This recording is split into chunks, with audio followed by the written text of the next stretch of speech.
Now the purpose of this video was not to show off fireworks, it was to show off this dyno graph.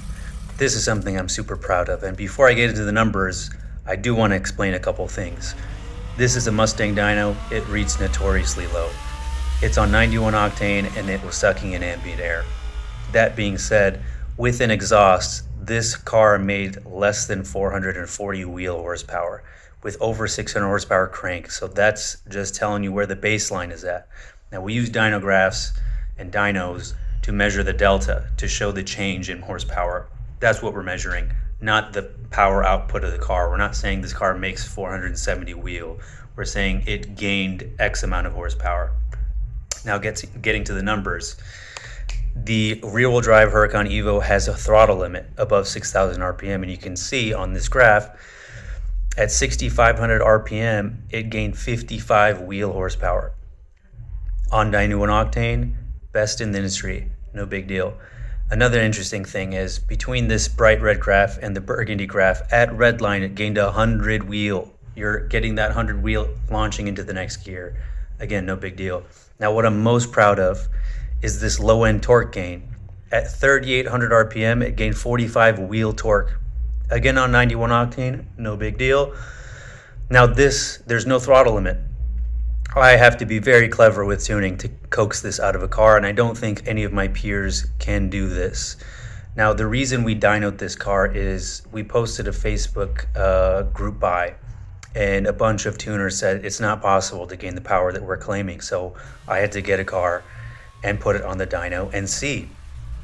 Of course, we should prove our power numbers. I'm not mad at the guys wanting the proof.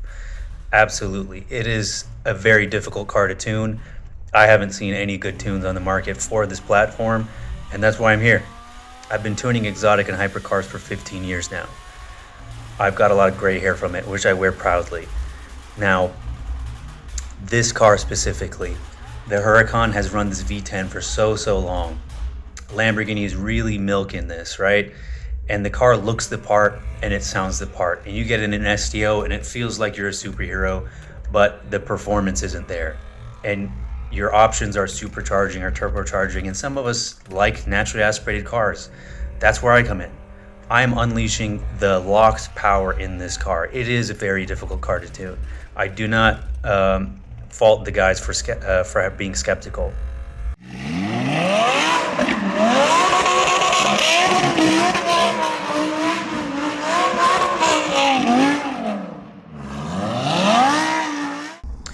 Now, I compare a tune to making a key.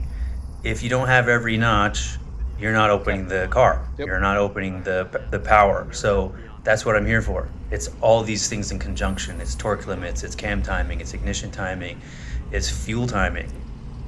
It's all these things in conjunction that makes the industry best tune.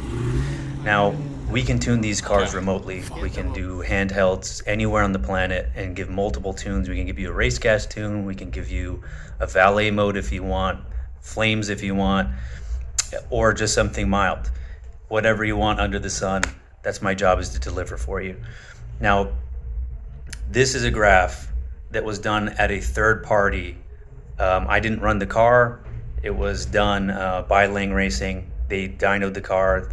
All I did was tune it in between runs. So this is the graph. This is honestly something I'm very proud of. It shows off what we can do. And rather than just show a graph and type something, I thought it was important to show you guys who I am, explain a little bit about the dyno graph itself and what went into making this tune. It was such a dramatic change for the driver of the car. He likes to do donuts and he likes to drift, and he had to relearn how to drive the car. It was that much of an improvement. So if you're interested in tuning a Huracan, there's nowhere to go except HD Tuning. This graph should prove that for you. If you have any questions, HD Tuning LLC on Instagram. Personally, I'm not on Instagram. I won't be answering. If you want to email me, matt@hdtuning.net. Thank you guys so much. I'll see you next time.